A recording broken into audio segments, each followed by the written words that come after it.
Go for it.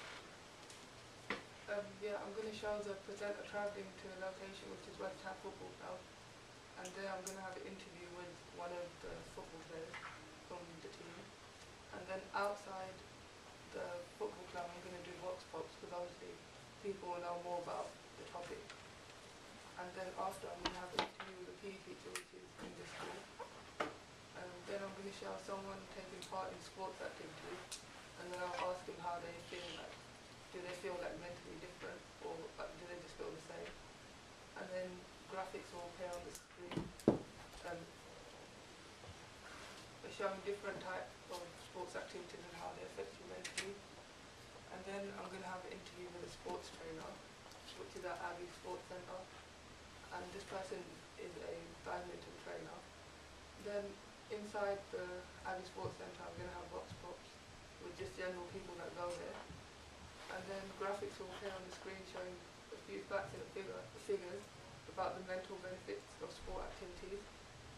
Then I'll have an interview with a doctor who works at Loxford Polyclinic, and I'll ask them like how they think sport activities help you mentally and physically.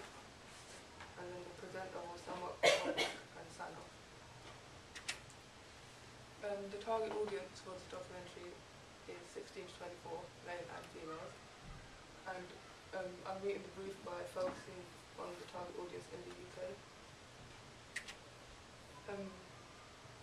The target audience interest will be watching sport documentaries or taking part in sport activities.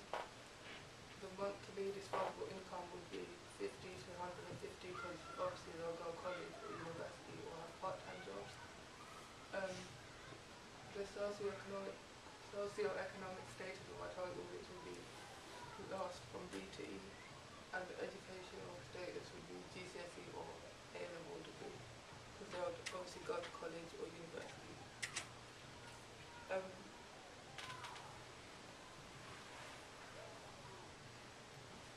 The target audience would enjoy other media texts such as BBC and Sky Sport News, watching football matches and stuff like that, or watching TV programs such as You Are What You Eat or Super Size vs Super Skinny.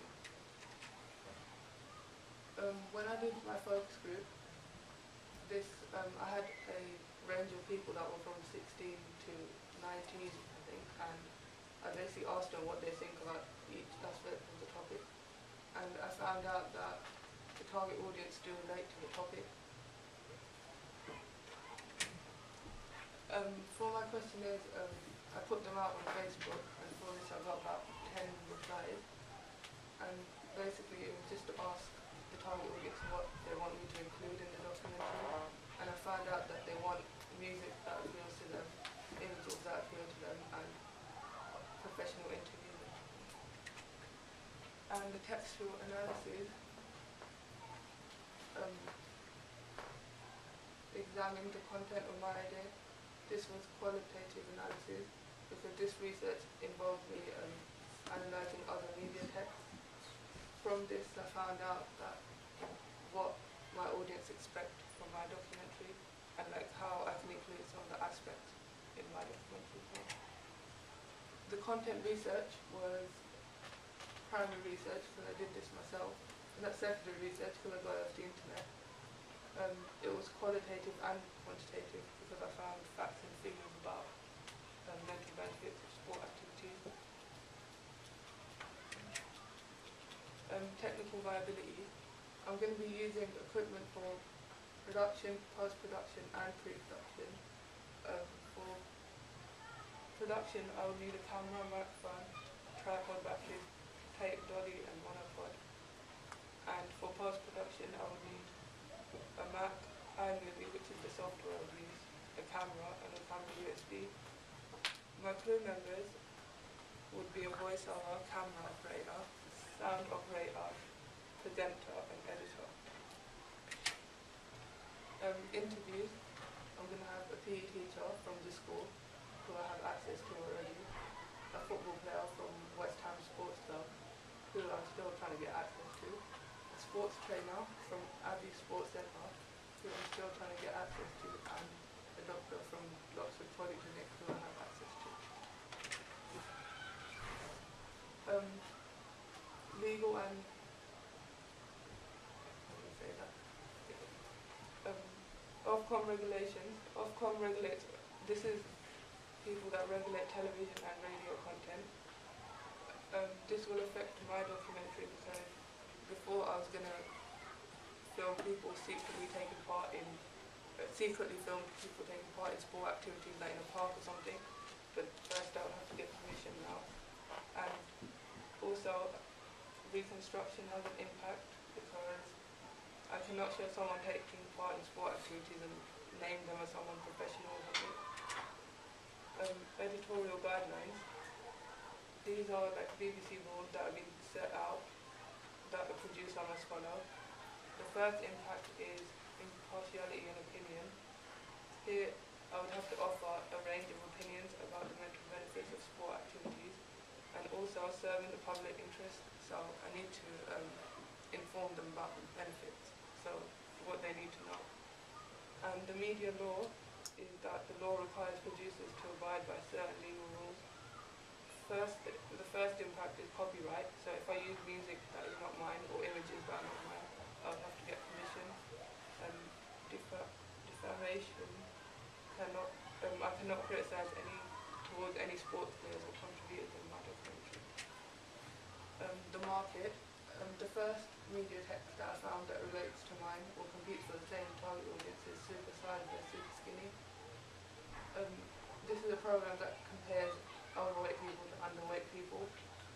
I think this relates to my target audience because they talk about how they can stay physically fit, which I'm partly talking about as well. The second media text is You Are What You Eat. This is about a program about dieting. I think that this program competes for the same audience as mine because they also help people stay physically fit or how they can stay mentally fit as well. And the third media text is the Full Watty. This is a factual quiz show about sports activities. I think this competes for the same audience as mine because it's about sport activities. But I think mine will be unique and different because I'm explaining like how they can stay mentally fit, not just about sport activities. The budget was £5,000 for this documentary. The main equipment that I'm using that will cost the most is a camera, which is £120 for each day, Apple Mac, which is £28 per day, editing software, which is £85 per day, copyright fees, which are £200 per day, and experts, which will cost me around £50 for each expert. I will inform, educate and entertain my audience. I will inform them about the mental and physical benefits of sport activities. I will educate them about the facts and figures about mental and physical benefits of sport activities. And I will entertain them by using images and music that appeal to them. And the day and time of the broadcast is Wednesday at 7 o'clock. This is because there's less on that competes for the same audience, like The One Show or Live Snooker or Channel 4 News. So I think this is the best time to show it, but there's nothing else on that competes for the same audience. Any questions?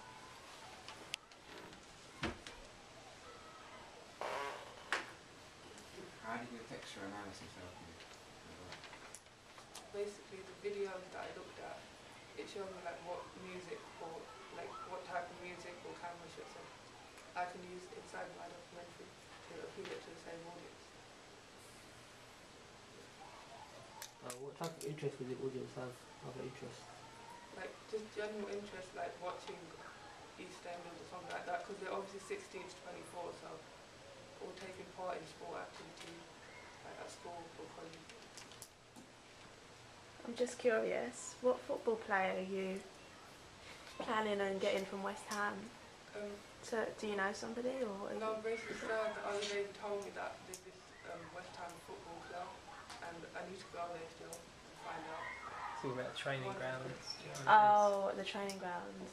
Yeah, just find someone from there and interview. Oh, okay. You're going to have to make pre-contact for that, though. Yeah. You'll definitely have to get in contact with the club first. Ask them to go down there and speak to a player. The other thing, and I think this is what was really missing, I'm just going to ask you this question. What do you mean by mentally fit? So like, you know how different sport activities help you like mentally, like in different ways? Okay, but if I'm physically fit, I can run fast. I don't get worn out when I move a lot. I am slim. Obviously, I'm not physically fit. What is being mentally fit? No, I don't know. I can tell you what physically fit is, and I assume most people in this room can tell you what being physically fit is. But what is being mentally fit? Because that's what your whole documentary is about. And yet there's nothing in your pitch about what being mentally fit is, or about what these actual benefits are. You've said this is what you're exploring, but do you actually know what those benefits are yourself? For like some of the sports, I do know that, like for example, like swimming helps you refresh your mind, and like rugby releases like tension and stuff. Okay, good. That's what I was asking. Also thinking about the short-term benefits. So like you said, refreshing your mind and also releasing tension, things like that. But what about the long-term benefits? That's something I'd like you to see you look at in the documentary as well. So you look at a lot of the boys, you know the Spartans basketball team that plays out the school. Have you heard of them? Okay, there's a basketball team called Spartans that plays out of this school.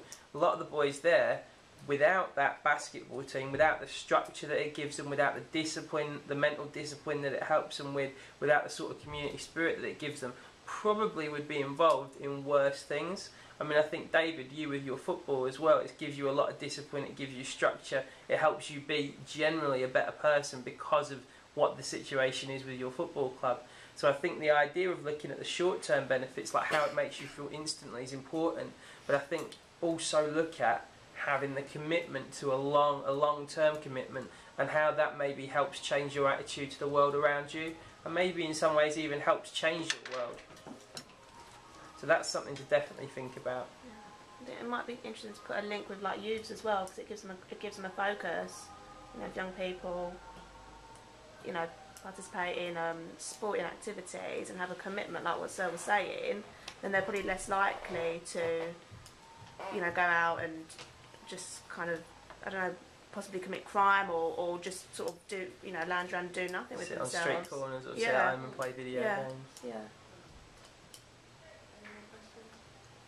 I think like you could film like have an interview for school kid, like how being physically fit helps him with like his academic work. Because like people that normally fit when we perform better in class. Yeah. That's what's this exam. I was gonna say that I think you should get more interviews just to back it up, just in case. Like you can get like school teachers, like people from football clubs, like semi-pro. You don't have to go professional, you know, semi-pro. And she's having 4. She's gonna have 4 though, isn't she? 4 interviews. Just in case, just to back it up. I think speaking, definitely, if you can't get anybody from West Ham Football Club, I would definitely try to speak to somebody from Spartans, because they're very community focused anyway, and the work, you know, they do a lot of charity fundraising and stuff like that as well. I mean, you could even speak to David, because I mean, you get paid to play football, don't you? Yeah, no, not really. You get some money doing it. You don't pay to play it, do you? It's not. Well, it's semi-pro, so they give you like stuff which pays for you basically. Yeah, so you don't have to pay to play. You don't have to, you know, they give you the kit and the equipment, don't they? So that's in a respect being paid to play. So David's somebody, I think, you know, through his sport, it's really helped him out a lot. So you don't necessarily need to go right to the very top. It might be worth speaking, like David was saying, to somebody who's semi-pro or something like that. There's a couple of other people with questions, I think. How are you going to entertain the audience? Use like music, things in a like informal language that relates. And you can use any markup footage. Yeah, I probably will, like professional taking part in sport activities, maybe at the beginning, at the end, like, just to sum up the documentary. Who's your presenter going to be now? Because I couldn't see it on there. Pooja. Okay. Anything else, folks?